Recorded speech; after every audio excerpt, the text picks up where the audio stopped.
Hello everyone, welcome back to my channel. So ఈరోజు వచ్చేసి నేను ఆఫ్టర్ డెలివరీ గురించి మాట్లాడాలి అనుకుంటున్నాను. న్యూ మామ్ అవ్వడం అయితే అంత ఈజీ కాదండి. నాకైతే నార్మల్ డెలివరీ అవ్వలేదండి, సీ సెక్షన్ అయ్యింది. ఎందుకంటే నాకు డెలివరీకి ఇంకా 1 వీక్ ఉందనంగా మళ్ళీ చెకప్కి వెళ్ళినప్పుడు డాక్టర్ ఏం చెప్పిందంటే బేబీ కడుపులోనే అడ్డం తిరిగింది, సో వెంటనే ఆపరేషన్ చేసేయాలని చెప్పారు. సో ఇంకా నేను ఆపరేషన్కే ఫిక్స్ అయిపోయాను. ఆపరేషన్ అనగానే మా హస్బెండ్ అయితే చాలా భయపడ్డారు, ఎలా ఏంటి అని చెప్పేసి. బట్ నేను మాత్రం చాలా 9 మంత్స్ నా బెల్లీలోనే ఉంది అండ్ రోజు 3 టైమ్స్ కిక్ చేసేది. మార్నింగ్, ఆఫ్టర్నూన్, ఈవినింగ్, నైట్ ఇంకా రోజు తిరుగుతూనే ఉండేది. సో ఆ బేబీని మళ్ళీ నేను డైరెక్ట్గా చూస్తున్నాను అనే ఎగ్జైట్మెంట్ కూడా ఉంది నాకు. ఇంకా లాస్ట్కి ఆపరేషన్ కూడా అయిపోయింది. తర్వాత నాకు ఒక క్యూట్ లిటిల్ బేబీ పుట్టింది. డెలివరీ తర్వాత బాడీ హీల్ అవ్వడానికి చాలా టైం పడుతుంది. కొంతమందికి ఇమ్యూనిటీ ఎక్కువ ఉంటుంది కాబట్టి త్వరగా హీల్ అయిపోతుంది. కొంతమందికి టైం పడుతుంది. అంతేగాని మనం వేరే వాళ్ళతో కంపేర్ చేసుకోకూడదు. వాళ్ళు త్వరగా చేసేసుకుంటున్నారు అన్ని వర్క్స్, మనం ఇంకా చేసుకోవట్లేదు, నేను ఇంకా నీరసంగా ఉంటున్నాను కంపేర్ చేసుకోకూడదు. మన బాడీ హీల్ అవ్వడానికి కూడా కొంచెం టైం పడుతుంది. మనం టైం ఇవ్వాలి అండ్ మంచి ఫుడ్ కూడా తీసుకోవాలి. అప్పుడే త్వరగా హీల్ అవుతుంది. ఇంకా మా సైడ్ అయితే 21 డేస్కి పేరు పెట్టి ఉయ్యాల్లో వేస్తారు. మేము పేరు శివాలయంకి వెళ్ళి అక్కడ శివుడికి అభిషేకం చేయించి పాపకి పేరు పెట్టాము. ఈ పాపకి పేరు కూడా మేము చాలా డిస్కషన్స్ తర్వాత డిసైడ్ అయ్యాము. నాకు యాక్చువల్లీ శివాత్మిక అనే పేరు పెట్టుకోవాలని ఎప్పటినుంచో అనుకున్నాను.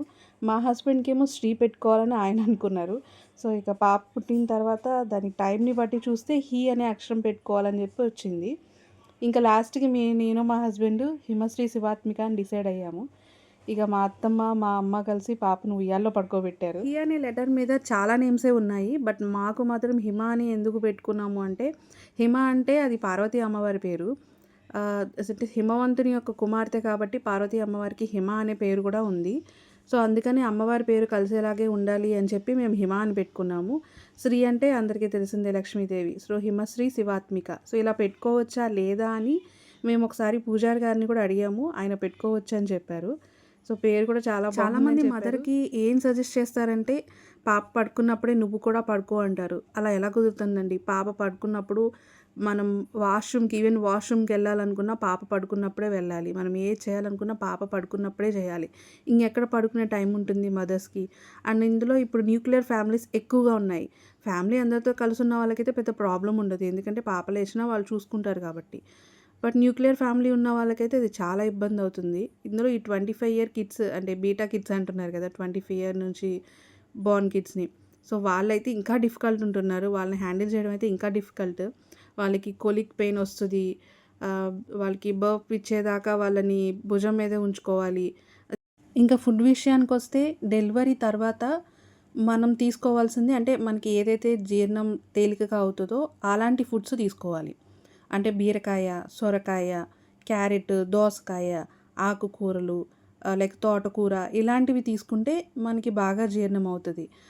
పాలు బాగా రావాలి అంటే మెంతులు వాటర్, సోంపు, ఇంకా వెల్లుల్లి ఇలాంటివి తింటే పాలు బాగా వస్తాయి. ఇంకా డెలివరీ తర్వాత బయట ఫుడ్స్, మసాలాలు, ఐస్ క్రీమ్లు, చాక్లెట్స్, బిస్కెట్స్, ఇంకా కూల్ వాటర్ అంటే లైక్ ఫ్రిడ్జ్లో పెట్టిన వాటర్, గ్యాస్ వచ్చేవి, ఎక్కువగా మిర్చి, పచ్చళ్ళు ఇలాంటివి మానేయడం చాలా బెస్ట్. ఇంకా మదర్స్కి అయితే న్యూక్లియర్ ఫ్యామిలీస్కైనా లేదంటే అందరితో కలిసి ఉండే ఫ్యామిలీస్కైనా సరే నిద్ర అయితే సరిగ్గా ఉండదు. ఇది 100% కరెక్ట్. అసలు నిద్ర సరిగ్గా ఉండదు. బాడీ రికవరీ కూడా చాలా టైం పడుతుంది. అండ్ హార్మోనల్ ఇంబ్యాలెన్స్ వల్ల మూడ్ స్వింగ్స్ ఉంటాయి కన్ఫామ్గా. నేను ఏం చేస్తున్నాను అంటే, మూడ్ స్వింగ్స్ ఎందుకు ఉంటాయి అంటే, నువ్వు బిఫోర్ అంటే నీతో పాటు ఒక చైల్డ్ని చూసుకోవడం నీకు రాదు ఇంతకు ముందు వరకు. అండ్ ఆపరేషను వీటన్నిటి వల్ల మీకు తర్వాత నీకంటూ ఒక బాధ్యత ఉంటుంది. ఇంకా కంప్లీట్గా వాళ్ళు కొంచెం పెద్దయ్యే వరకు మొత్తం వాళ్ళకే నువ్వు డెడికేషన్గా చూసుకోవాలి. సో దీనివల్ల కూడా మూడ్ స్వింగ్స్ అనేవి ఉంటాయి. సో అది అర్థం చేసుకుని హస్బెండ్ కానీ ఫ్యామిలీ మెంబర్స్ కానీ సపోర్ట్ చేయాలి. సో ఇదే నేను చెప్పాలనుకున్నాను. ఇంకా ఇలాంటి వీడియోస్ కావాలి అంటే లైక్ మీకు ఇంకేమైనా డౌట్స్ ఉంటే కామెంట్ చేయండి. ఇంకా దీని మీద వీడియోస్ చేయాలి అన్న కామెంట్ చేయండి, నేను చేస్తాను. Thank you so much for watching. ఈ వీడియో కనుక మీరు ఇప్పటివరకు మీరు స్కిప్ చేయకుండా చూస్తే కనుక లైక్ చేయండి, షేర్ చేయండి. Thank you so much for watching.